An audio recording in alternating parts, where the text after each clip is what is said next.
The Locust God versus Arkham Dagson. Yeah, it can be a pretty explosive commander if left unchecked. Hopefully all will go well. That's a pretty good hand, so we're halfway to seeing a half-decent game. Hopefully our opponent doesn't go into lots of turn 1 mana rocks. Have to see. They don't. So we will go for our tapped Seam Vents and see what our opponent's got for us. Arkham Dagson is 4 mana for a 2/2.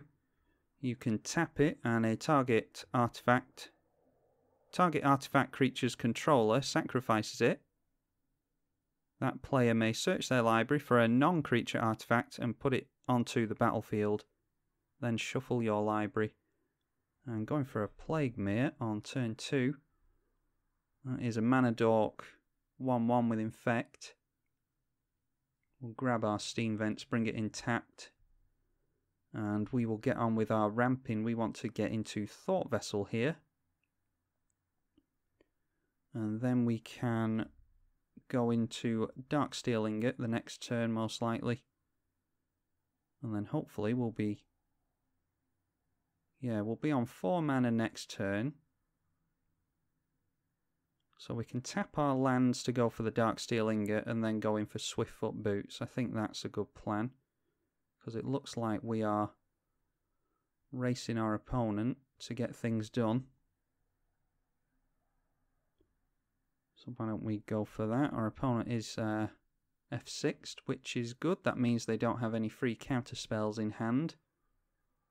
Always worthwhile keeping track of things like that. There's nothing to say they won't hold up mana for any counters that they can pay for this turn. But they could go for something really busted here, like... Oh, I mean, I don't even know. You have to assume Arkham Dagson is some kind of combo-centric commander. They might just go for a some more mana or a Darksteel... Oh, what's it called? Darksteel Forge that makes all their artifacts indestructible. I just knocked the mic. Apologies if you heard that. And there we go. Yep, Darksteel Forge. So they're obviously setting us up for something that we're not going to be able to do anything about, apart from Cyclonic Rift, of course. So how much mana do we have? 1, 2, 3, 4, 5, 6. We can try and hold up. Yeah, we'll try and get down the Locust God here. They are holding up 3 mana, so they may well... Nope, they don't have counter magic. Unfortunately, we can't give it hexproof, but if they're in a mono blue artifact... Yeah, mono blue artifact deck doesn't necessarily have that much spot removal. They'll have duplicant and things like that. But we'll just have to hope that the 4 cards in hand aren't going to ruin our day too much. We can, of course, Cyclonic Rift, which we might do next turn. Although that does mean that we'll be tapping out and we won't be able to Swiftfoot Boots on the Locust God. Okay, Stuffy Doll, so that will be part of the combo, I imagine. They'll want to keep tapping and untapping Stuffy Doll in order to... Why don't I just go over it? It is a 0/1 with Indestructible.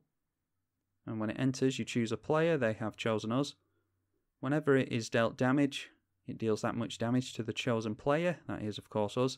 And then it taps to deal 1 damage to itself. There are combos you can do with that where you just tap and untap it constantly forever, and it just deals all the damage to us. We want to... Yeah, we draw a card for the turn, so we do, of course, get ourselves an insect. Whenever we draw a card, we get a 1/1 Izzet insect with haste and flying. The Locust God has flying. It's a 4/4. For 4 mana, we can loot, and when it dies, we return it to our hand at the end step. So we'll go for a Frantic Search here and see if we like anything else that we draw into. Izzet Charm doesn't do anything for us. So we can get rid of Izzet Charm and the Mountain. Then go 1, 2, and 3, untap those. We do, of course, draw 2 cards with Frantic Search. So if we go 1, 2, 3, 4, we'll have 3 mana. That will hold us up at 6 mana. I think we just hold up Cyclonic Rift. Yeah, if our opponent's going to counter the Cyclonic Rift, I want them to do it on their turn, not ours. Yeah, I'm just assuming that they're setting us up for some kind of combo that we don't know about. Or I don't know about it anyway. I know that combos do exist, I just don't know the exact cards that use them. Okay, they're getting rid of their Stuffy Doll.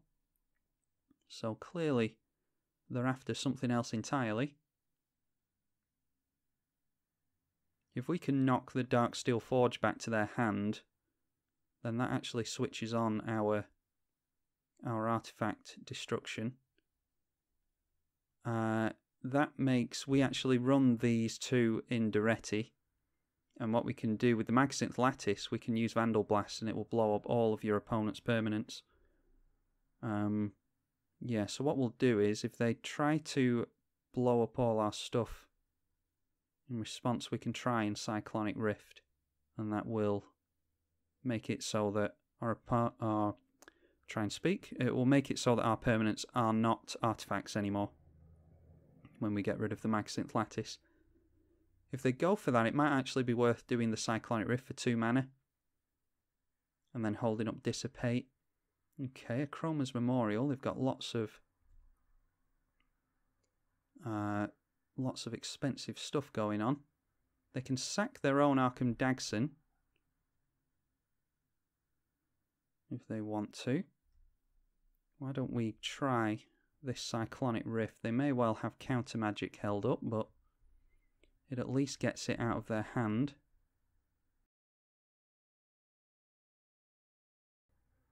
And there we go, a silver Cyclonic Rift. If they have counter magic in hand, then now's the time to use it. They're going to sacrifice. Ah, that's why they're doing it. Yeah, we'll use the ability. Why not? Might as well get something out of this. What busted stuff do we want to pick up? There's nothing really. Oh, Gilded Lotus. Yeah, why not? Or Skull Clamp could do something for us. We'll grab Skull Clamp. Be nice to have more mana with us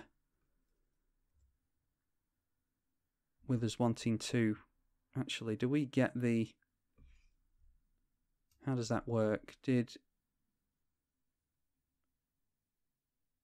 don't know how Arcum Dagsson is worded. Actually, this will cost. Yeah, that will cost 8 now. I don't know why that didn't come back into our hand. Maybe because they forced us to sacrifice it as opposed to it being destroyed. That's probably what it was. Well, it's no matter. We can hold up Dissipate. And we will leave the Skull Clamp alone for now. I think we'll go for a Swiftfoot Boots.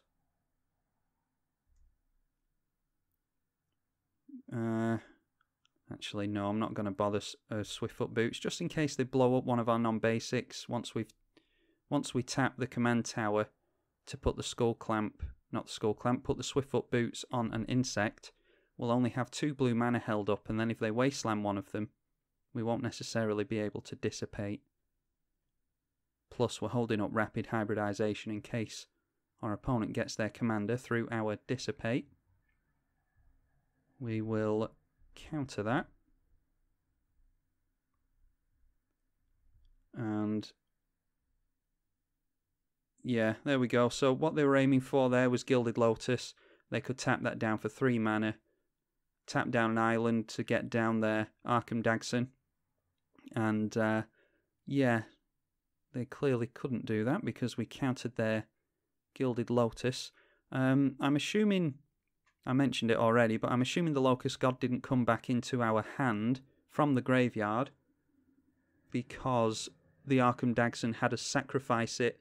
A funny thing that I've noticed, and I haven't got it on a recording, I actually changed the zones on Gilded Lotus, on the Locust God, to have it actually hit the graveyard. But when I did that, the Locust God didn't come back from the graveyard into my hand, so I don't know how it's been programmed. Maybe when the Locust God is destroyed, it needs to hit the command zone in order to come back into our hand. It depends on how Magic Online works. Technically, it should go to the graveyard and then back to our hand, but maybe people were forgetting to change zones and stuff like they do with the commanders that flip into Planeswalkers. You have to change those, or you used to have to change those into exile. The commander would exile and then come back as a Planeswalker. Otherwise, it would just go into your command zone, and it was a whole kerfuffle, as some would say. Anyway, the Locust God, not a particularly flashy game, but we managed to out-control our opponent. That didn't seem to be a very controlly mono-blue build. Hope you all enjoyed it, the Locust God, and I will see you all in the next one.